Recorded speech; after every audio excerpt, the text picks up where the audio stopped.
The concern on this item is that smoke or tear gas, the challenge that was faced on occasion, including last week, was where officers are standing a line because they can't go further back.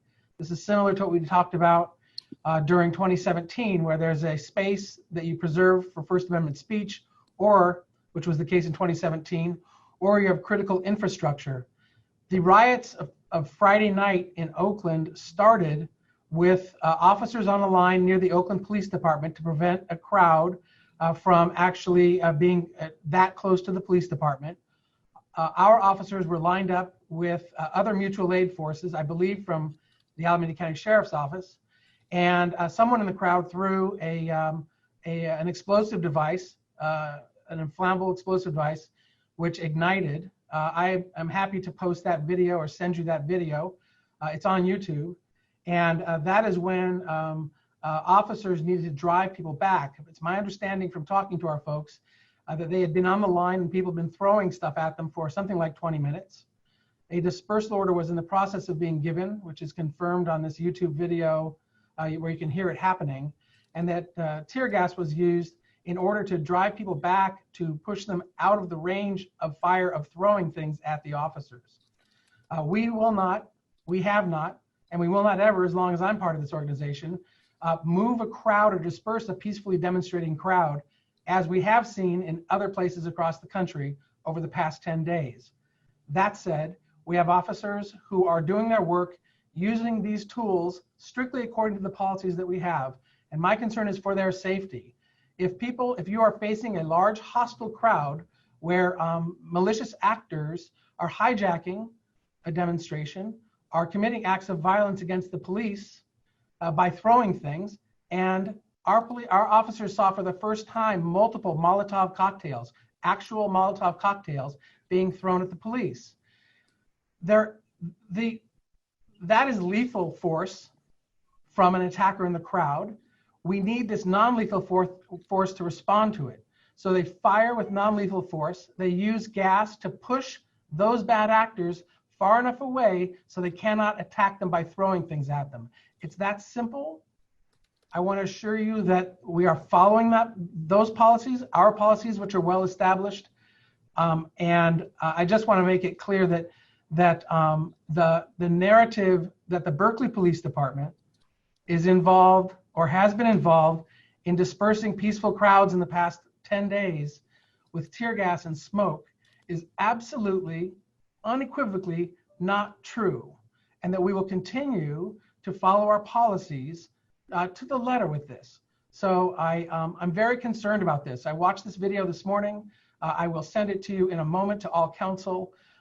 It is an unfortunate reality that we need to have tools to back people away if we are not able to cede further ground. And I would answer any other questions, and I sorry for going on, but this is really important. Our people are putting their lives on the line. And if you see this video, my question would be, what do we do? That's the question. What would we do? Chief, if you could, does our force have any alternative tools to use to protect themselves in a situation like you just described? Firearms. We can shoot people. That's, no. I mean, I don't mean to be callous. I'm just saying, if you're being attacked with lethal force, if we don't have less lethal that can drive it back, then we're absent a tool. That's my concern. I'm sorry, I don't mean to go so, I'm not trying to be overly dramatic, and I apologize. But when projectiles are being thrown at you, when Molotov cocktails are being thrown at you, you need to be able to do something. And these less lethal tools that we have now that we use according to our policy, those are important tools for us. Councilmember Harrison? I'm sorry. I guess I'm kind of astounded at what I'm hearing. We have a public health emergency right now. And, you know, tear gas is not allowed internationally. It's been banned. And I understand it's a tool that has been used by police departments. We just spent 2 hours talking about use of force. And this is not the moment for us to be using these tools. And I know this sounds very innocent probably to the chief, but one choice in that situation where it's a crowd situation is to walk away. And that sounds innocent. I know that, but that's what de-escalation means to me. It is not to spray people with a chemical weapon that has been banned by the UN. So I just fundamentally disagree with this. And with use of this tool, I was the one that wrote the letter with council members Robinson, Davila, and Bartlett asking the city manager to consider not using these tools based on what 4 city council members had done in Oakland. I know this is a hard choice. I understand that, but people's public health is at stake. So I guess I'm kind of upset right now and feel like we are really saying we're not going to use force if we're going to use a weapon that's been banned by the UN. Thank you. I'd like to recognize the city manager. Mr. Mayor, thank you so much for giving me an opportunity. This is one of the toughest environments that we are all facing as a nation, as a city. It is hard, it's painful, it's hurtful. I would respectfully ask that we allow the Chief of Police to offer an apology and a sincere apology to our community and to all of you as council members and the mayor. And with that, I'd like to turn it over to the Chief. Thank you. I would like to apologize to all of you, mayor, council members, and community members, for my statement and for the way that came out. You know, it doesn't reflect my passion for service and my work in terms of trying to bring progressive leadership to this profession in service of the community. I was asked what other tools you have.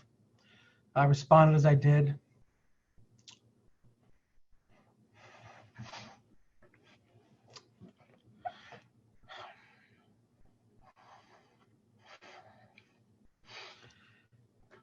I'm tired, as are my people. I should have been more mindful of that and taken a moment. I should have said, we have nothing else, in the sense that gas and smoke are the last tools, the last resort that we have.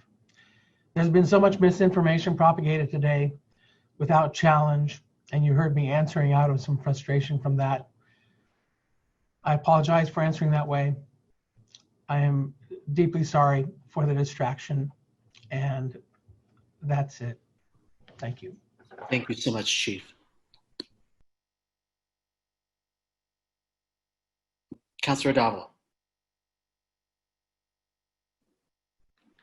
Thank you. Wow. That was a lot of testimony, and really was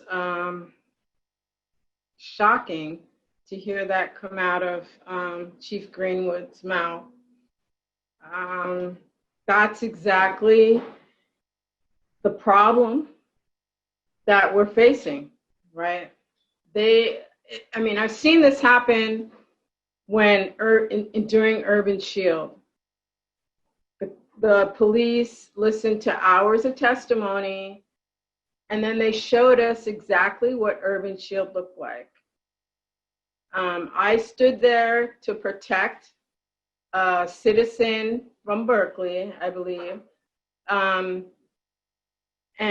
hopefully I prevented her arm from being broken, which I know she still has issues with and can't knit anymore. But this is the problem. De-escalation, the chief spoke about, yet he wasn't able to de-escalate himself. And that's how people get killed, I believe. That's the problem right there within itself. So I would like to see if you'll accept a friendly amendment to straight up ban tear gas. I don't think there's a motion on the floor yet. Well, I'd like to make a motion to accept this item tonight, and then a friendly amendment to ban it completely. Okay. Thank you. Is there a second? Seconded by Harrison? Okay, thank you. Anything else, Councilor Davila?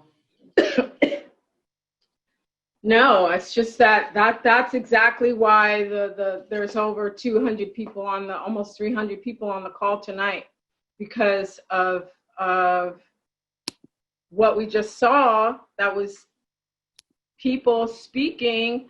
Nobody's in the room. We're all virtual, yet unfortunately the chief showed us that they can't even, I mean, the problem with police in general is that they don't de-escalate, they escalate, and then they react into action that kills people or hurts people or maims people or something. It's not good. And we just shot it. The second time I've witnessed this at a council meeting. Thank you. And I appreciate the mayor clarifying. So it would be the prohibition of the use of tear gas outright, and then the remainder of the motion would read as written for the remainder of the items, and that they will be prohibited during the COVID-19 pandemic until such time that the city council removes the prohibition. Okay, all right, is everyone clear on the motion? I think I finally am. Okay, I see no other raised hands. Let's call the roll. All right, on the substitute motion, Councilmember Kesarwani. The substitute motion is from Councilmember Wengraf, right? That's the one we're voting on now? Motion, yes. Okay, okay, yes. Councilmember Davila. No. Councilmember Bartlett. No. Harrison. No. Hahn. Yes. Wengraf. Yes. Robinson. No. No. Droste. Yes. Mayor Argine. Abstain. Okay, that's 4 ayes. Motion fails. On the main motion? On the main motion, Councilmember Kesarwani. Pass. Councilmember Davila. Yes. Bartlett. Yes. Harrison. Yes. Hahn. Yes. Wengraf. Pass. Robinson. Yes. Droste. Yes. Mayor Argine. Yes. Councilmember Kesarwani. Yes. And Councilmember Wengraf. Yes. Motion passes. Okay, thank you, colleagues.